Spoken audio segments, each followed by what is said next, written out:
आ गए हैं, तो ऐसे ही यादवात्री पहुंचिए। तो वहां पहुंचने के बाद लगता अपने आप में ही महसूस होता है, हृदय प्रफुल्लित हो जाता है, लगता है कि हाँ, अगर सही रूप से अध्यात्म से जुड़े हुए हैं तो महसूस होने लगता है, मन प्रसन्न हो जाता है अपने आप, कुछ जब तक करने की जरूरत नहीं है। और वहां विद्वान और महात्मा लोग देखते हैं और इतना सब में भगवान के प्रति प्रेम, भगवान के प्रति निष्ठा।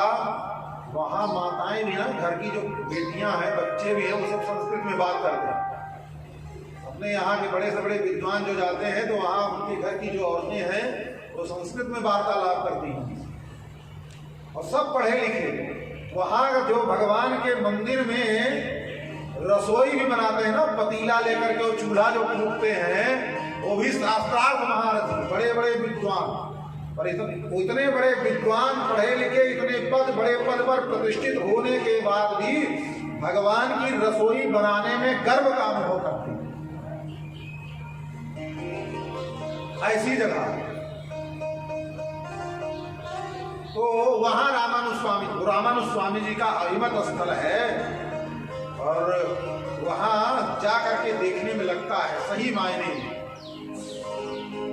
तो वहां रामानुज स्वामी जी आ गए तो बहुत विद्वान लोग थे, बड़े बड़े भक्त लोग थे। प्राचीन काल का तीर्थ है, कोई आज का तो है नहीं, और उस भूमि का प्रभाव अपने आप में अलग है। तो वहां बहुत लोग थे, तो उनमें एक विद्वान थे, महापुरुष भी थे,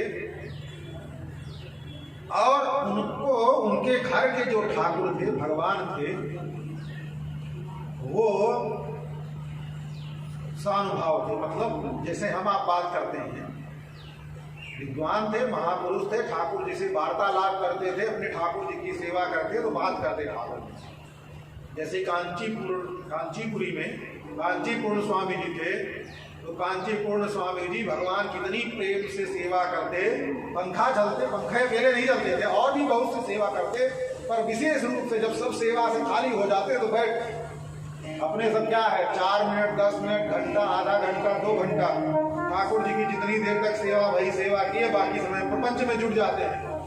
तो ठाकुर जी महाराज भी अंगूठा दिखा देते हैं, प्रपंच ज्यादा पसंद आता है, और कथा भी सुनेंगे, भगवान की सेवा भी करेंगे तो मन लगेगा अरे कितनी जल्दी, थोड़ा जल्दी छुट्टी कर ले, जल्दी कर ले, कैसे छुट्टी मिले, जल्दी कर ले, कैसे छुट्टी मिले। ठाकुर जी ऐसे नहीं, ठाकुर जी की प्रेम से सेवा करो, समय की गति को भूल जाओ। तो ऐसे ही कांचीपूर्ण महापुरुष जो हैं, उनकी भगवान के प्रति ऐसी प्रीति है, भगवान की जो भी सेवा, बाह्य सेवा उनको मिलती करते, पर खाली समय जैसे मिलता हो बैठ करके भगवान के सामने पंखा चलना प्रारंभ करते, एक भी क्षण व्यर्थ में नष्ट नहीं करना। तो ऐसे जो भक्त होते हैं, भगवान उनसे भी दूर नहीं रहते, उनसे भी वार्तालाप करते रहते हैं। तो जिस प्रकार से कांची में कांचीपूर्ण स्वामी जी से वरदराज भगवान बात करते, उसी प्रकार यादवात्री में महापुरुष थे, उनसे जो है भगवान बात करते हैं, मंदिर के नहीं, उनके बात करते हैं, चर्चा करते हैं। तो आए रामानुज स्वामी जी को जान के देखने के बाद महापुरुष तो जान गए, अवतारी महापुरुष हैं, रामानुज स्वामी जी के समीप आवे, आकर के रामानुज स्वामी जी से चर्चा करें, सारी बात हो गई। और उनको एक अपना, भगवान हमसे बात करते हैं, उसका एक यह अभिमान जाए जन भोरे, मैं सेवक रघुपत पद मोरे।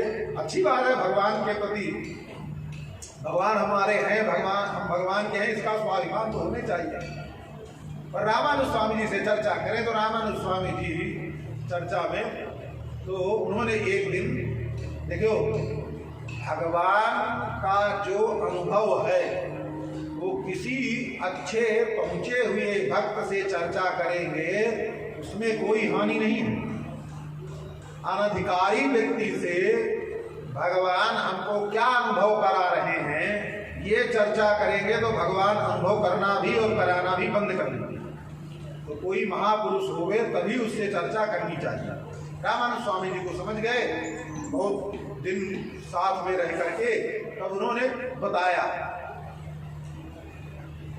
कि हमारे जो ठाकुर जी हैं, गोपाल जी हैं, वो हमारे सानुभाव हैं, हमसे बात करते हैं, हमसे आपस में ऐसे ही चर्चा करें। रामानंद स्वामी जी ने कहा बहुत अच्छी बात। रामानंद स्वामी जी ने पूछा कि आप किन्हीं से दीक्षा ग्रहण किए हैं, कोई आपके आचार्य हैं, किन्हीं के द्वारा आपने शरणागति की है? बोले ना ना महाराज, हम तो अपने से ही भगवान ने हमको कृपा कर दी है, हमको किसी आचार्य और गुरु की आवश्यकता नहीं। तब रामानुज स्वामी जी ने कहा कि तब तो आपका कल्याण संभव नहीं है। बोले ये क्या बात भाई महाराज, अब थोड़ा अभी तक तो चर्चा कमी, किसी की कमी निकालो तो व्यक्ति क्या करेगा? बोले ये क्या बात भाई महाराज, भगवान हमसे बात करते हैं, लोग सारी जिंदगी ही मंत्र लेकर के, संघ चक्र लेकर के, दीक्षा लेकर के सारी जिंदगी बीत जाती है, भगवान का कुछ अनुभव नहीं होता है, और आप कह रहे हैं उनका कल्याण हो जाएगा, और हमसे भगवान बात करते हैं, हम भगवान से बात करते हैं और हमारा कल्याण ही नहीं होगा, ऐसे कैसे हो सकता है? बोले भगवान की ही बनाई हुई ये मर्यादा है। बोले नहीं ऐसा। बोले जा करके भगवान से पूछो। आप जाना जब ठाकुर जी आपकी बात करें तो पूछना कि क्या हमको इसी जन्म में हमारा मोक्ष हो जाएगा? पंडित जी गए, जा करके जब ठाकुर जी बात पता करने लगे तो ठाकुर जी से बार बार पूछे, अच्छा बताइए हमारा क्या इसी जन्म में मोक्ष हो जाएगा? गोपाल जी काट जाने बात, ठाकुर जी बतावे नहीं, कोई दूसरी बात छोड़ देवे। बार बार पूछने पर भी ठाकुर जी जवाब ना देवे। तब उन्होंने कहा कि एक सन्यासी यदि आए हैं, उन्होंने कहा है कि तुम्हारा कल्याण नहीं होगा। तो गोपाल जी ने भी कहा कि उन्होंने कहा है तो सत्य ही कहा है, उनका आपका कल्याण नहीं होगा। आए और आ करके बताया रामानंद स्वामी जी से, हाँ गोपाल जी ने तो यही कहा तुम्हारा कल्याण नहीं होगा। बोले तब महाराज क्या करें? बोले कल जाकर के ऐसा करना, कल जाकर के पूछना कि रामानुज का इसी जन्म में भगवत धाम की प्राप्ति होगी कि नहीं होगी। गए पंडित जी, भाई बात करते हैं बात करते हैं। दूसरे दिन गए ठाकुर जी से पूछा, तो पूछा उन्होंने कि रामानुज जो आए हैं, जो यतिराज हैं, उनका इसी जन्म में आपके धाम की प्राप्ति होगी कि नहीं होगी?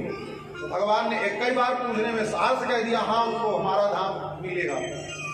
अब बिगड़ गए ठाकुर जी के ऊपर, पंडित जी बिगड़ गए ठाकुर जी के ऊपर। आप उनसे कभी बात नहीं करते हो, हमसे रोज बात करते हो, हम आप रोज की आपकी रोज सेवा करते हैं, और आप कह रहे हो कि हमारा मोक्ष नहीं होगा, हमारा धाम प्राप्त नहीं होगा, और एक बार में ही आप उनके लिए बोल दिए कि उनका धाम। गोपाल जी ने कहा, ठाकुर जी ने कहा, भाई देखो उन्होंने अपने आचार्य महापूर्ण स्वामी जी के द्वारा हमारी शरणागति कर ली है, हमारी शरणागति कर ली है, इसलिए अपने शरणागत भक्त की जिम्मेदारी हमारी है, उनको अपने धाम में हमको ले आना ही ले आना है।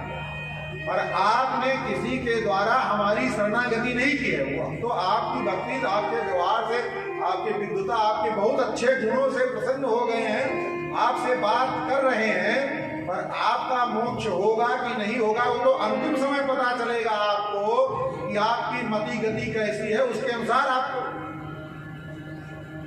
पर कोई अपने आचार्य के द्वारा शरणागति कर ले तो फिर उसके मोक्ष में, हमारे धाम के प्राप्ति में किसी प्रकार का संशय नहीं रह जाता है। आए आकर के रामानुज स्वामी जी को साष्टांग प्रणाम किया, प्रभु अब हमारे ऊपर भी कृपा करो। रामानुज स्वामी जी को साष्टांग किया, हमको भी भगवान की शरणागति कराओ। तो रामानुज स्वामी जी ने उन महापुरुष को भगवत शरणागति, भगवान की शरणागति कराई। तो कहने का तात्पर्य है कि भगवान अपने शरणागत भक्त का कभी परित्याग नहीं करते हैं। तो अब आप ये समझ लीजिए कि बिना गुरु के, बिना आचार्य के भगवान मिल जाए तो भी काम आने वाले मिले मिलाए भगवान भी ठेंगा दिखा देंगे। दिखाए ना, ऐसे ऐसे होती है ये चीज। आचार्य जरूरी है। तो हुआ ये कि नारद जी महाराज ने भी अब कथा तो सुनते ही आचार्य की महिमा, गुरुजनों की महिमा सुनते, तो महापुरुषों से कहा आप हमको जो है मंत्र प्रदान करो, दीक्षा प्रदान करो। तो उनमें जो महापुरुष थे किसी ने प्रेम पूर्वक उनको दीक्षा प्रदान की। देखो दीक्षा की भी विधि है, दीक्षा की विधि है। विधि के विपरीत कोई भी कार्य करो लाभ करने वाली नहीं है। अरे हमारे यहाँ तो पहले विधि से मित्रता भी की जाती है, बिना विधि के मित्रता नहीं। अक्षत पूजन, देवता का पूजन, गौरी गणेश का पूजन, चाहे जिसका पूजन, कलश का पूजन और ना पता अनेक प्रकार के जितने पूजन है पूजन, फिर हवन आदि हो करके, थोड़े में समझ लीजिए, ज्यादा मत समझिए। राम जी की मित्रता सुग्रीव से भई, तो कैसी भई? पावक साखी दे कर जोरी प्रीति दृढ़ाय। बिना अग्नि के साक्षी के मित्रता भी नहीं की जाती। और अब सोचते हैं लोग कि बस ऐसे काम फुकवा चेला काम नहीं आता और न गुरु काम आता। मंत्र दीक्षा जो होती है उसकी विधि है, शास्त्र में उस विधि का वर्णन किया गया है। याग किया जावे, याग करके उसमें अग्नि के सामने, जल के सामने, क्योंकि कलश स्थापन होगा तो गरुड़ रहेंगे ही, अग्नि के सामने, जल के सामने, आवाहित जो देवता हो उन देवताओं के सामने। अब 10 आदमी के बीच में आप किसी को जबान दे दो तो जबान का पालन करना पड़ेगा कि नहीं करना पड़ेगा? और कोई गुपचुप तो ये लोग आपस में बात कर रहे हो, बात में एक मुकर जाए तो क्या कर लोगे? वो है ना बात। तो ऐसे भाई, तो यहाँ जो दीक्षा भी होती है वो दीक्षा भी मंत्र और देवताओं के सहित उसकी विधि है, सामान्य विधि नहीं है, लंबी चौड़ी विधि है। कम से कम अगर बहुत विधि अच्छी तरीके से जिसको ज्ञान है वो करता कराता रहता है, बहुत अभ्यास है विधि करने का, तो उसको भी कम से कम 4-5 घंटा का समय वेदी करने में, उसकी आहुति आदि नियम है, कितनी आहुति, किसकी कितनी आहुति, किसकी कितनी, सुदर्शन जी की कितनी, चक्र जी की कितनी, और मुर्गी गदा की कितनी कितनी, सबकी नियम है, इतनी इतनी आहुतियां दो, इतना वनमाला की इनकी, इनकी सारंग धनुष की इतना, और इतना विश्वक्सेन जी की इतनी, इनकी सबकी विधि है, कितनी आहुति। फिर अपने स्व आराधित देवता हैं उनकी कितनी आहुति, फिर पुरुष सूक्त की आहुति, फिर और भी कितनी आहुतियां, ये सब का विधि है। उसके अनुसार जब किया जाता है तब काम बनता है, ऐसे नहीं। तो अब यहाँ आचार्य से दीक्षा लेने के लिए कहा, तो सारी विधि का पालन करके आचार्य ने उनको दीक्षा दिया। तापम पुंड्रम तथा नामम, सबसे पहले ताप मतलब शंख चक्र प्रदान करना, फिर उसके बाद तिलक, तापम पुंड्रम, फिर उसके बाद अब दूसरा जन्म हो रहा है। अभी तक संसारिक थे, अब वैष्णव हो गए, और वैष्णव हो गए तो संसारी नाम खत्म, अब भगवान के दास हो गए तो दास युक्त नाम भगवान का। तापम पुंड्रम तथा नामम, अब नाम मंत्र, अब इसके बाद फिर मंत्र प्रदान किया जाएगा। जब नाम मिल गया तो भगवान का मंत्र, मंत्रो यागस्य पंचम, 4 हो गया, 5वां फिर भगवान के सामने ले जाकर के शरणागति कराएंगे। जब शरणागति कराएंगे तो जो आचार्य हैं वो आचार्य अपनी परंपरा का वर्णन करेंगे, भगवान के सामने खड़े होंगे। भाई कोई वकील हो और कोर्ट में सीधे जाए और दावा पेश कर देगा तो जज तुम वकील हो कि नहीं हो इसका प्रमाण तो देना पड़ेगा। तो पहले सर्टिफिकेट जो है अदालत में जमा हो जाती है, ये तुमने वकालत की है कि नहीं की है।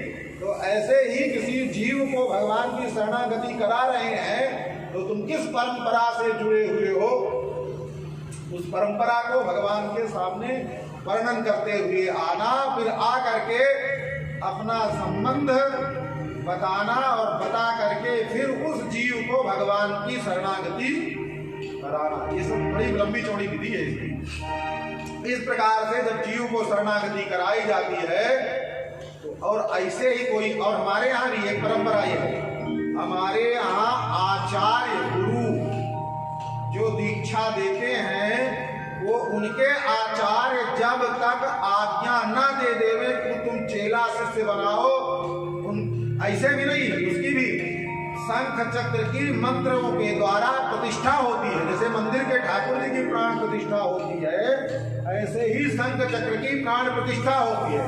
प्राण प्रतिष्ठा होवे, पूजन होवे, उस दिन ठाकुर जी का उत्सव होवे और तब आचार्य हाथ से उठा करके शंख चक्र देवे की जय श्री नारायण। बोलिए श्री लक्ष्मी नारायण भगवान की जय। उस समय आचार्य अपने हाथ से शंख चक्र उठा करके देवे और उस उठा के देने के पहले मंत्र देने की क्या विधि है, उस पद्धति, जो मंत्र देने की पद्धति है वो शुरू से लेकर के आचार्य उसको पढ़ा देवे, पढ़ करके उसको तैयार हो जावे तब आचार्य उसको शंख चक्र देंगे कि अब तुम शंख चक्र लो और आज से, और उसमें भी कौन सा मंत्र कब कैसे देना है, कैसे मंत्र देने की भी विधि है कि कान खोल दिया फूंक दिया ऐसे काम नहीं, कैसे विधि है, कैसे मंत्र प्रदान करना शिष्य को, उसको भी आचार्य बतावेंगे शंख चक्र देते समय। तब वो अपने शिष्यों को जब मंत्र दीक्षा देगा तब वो मंत्र जा करके सफल होगा, और नहीं तो ऐसे मनमानी शंख चक्र बना लिया वैसे। अब आजकल तो छोड़ो, यज्ञ तो करते नहीं, मोमबत्ती में जलाई करके भी लोग चेला बनाना शुरू कर दिए हैं, तो उससे कोई लाभ नहीं है। अपने भी एक दिन जो हमारे आचार्य हैं उनसे पूछा कि कलयुग की ऐसी विडंबना हो गई, अब आजकल कोई पढ़ता भी नहीं, अपने शंख चक्र बना लेते हैं, शंख चक्र प्रतिष्ठा तो छोड़ दो, केवल शंख चक्र बना लिए बस देना शुरू कर दिए, इसका क्या मतलब? तो आचार्य ने यही कहा जैसे उड़हरी मेहरारू होती है, ठीक है, आखिर पत्नी तो पत्नी है, कोई भगा करके उड़हरी मेहरारू का मतलब होता है ना बाप माँ बाप राजी हो, ना इधर के माँ बाप राजी हो, ना उधर के माँ बाप राजी हो, लड़का लड़की की कुछ सट्ट पट्ट भाई बस उसी में वो एक दूसरे का। तो होता ये है कि जैसे, तो ऐसे ही जैसे उड़हरी मेहरारू, मतलब देहात की भाषा है, जैसे उड़हरी मेहरारू होती है, समाज की कोई जिम्मेदारी नहीं होती और भगा के ले आया और जब मर्जी हो छोड़ दे, समाज उसमें ठेकेदार नहीं है, समाज कोई उसका ठेका नहीं लेगा। पर कोई समाज के सामने ब्याह किए हो और तब छोड़ोगे तो 10 लोग खड़े रहे, तुम्हारे ब्याह के समय हम भी थे, ऐसे कैसे छोड़ दोगे? तो 10 लोग खड़े हो जाएंगे, नहीं छोड़ सकते ऐसे। तो महाराज ऐसे ही मनमानी दीक्षा और मनमानी मंत्र लेना देना होगा तो उसमें भगवान की जिम्मेदारी नहीं होगी। अपने भक्ति करो, अपने भगवान से प्रेम करो, अपने कुछ करो तो जो कल्याण होना होगा, जितना तुम्हारा श्रम होगा तुम्हारे श्रम के अनुसार फल मिलेगा। पर भगवत कृपा द्वारा प्रेम प्राप्त करना चाहो या भगवत कृपा द्वारा भगवत धाम प्राप्त करना चाहो तो सो नहीं हो सकता है। सत्याकर्ता विनश्यति और यह शास्त्र विधि मुत्सृज्य वर्तते काम कारतः न स सिद्धिम अवाप्नोति न सुखम न पराम गति। भगवान स्वयं कहते हैं। तो ये भैया विधि हरि का भजन करो, हरि है हमारा, हरि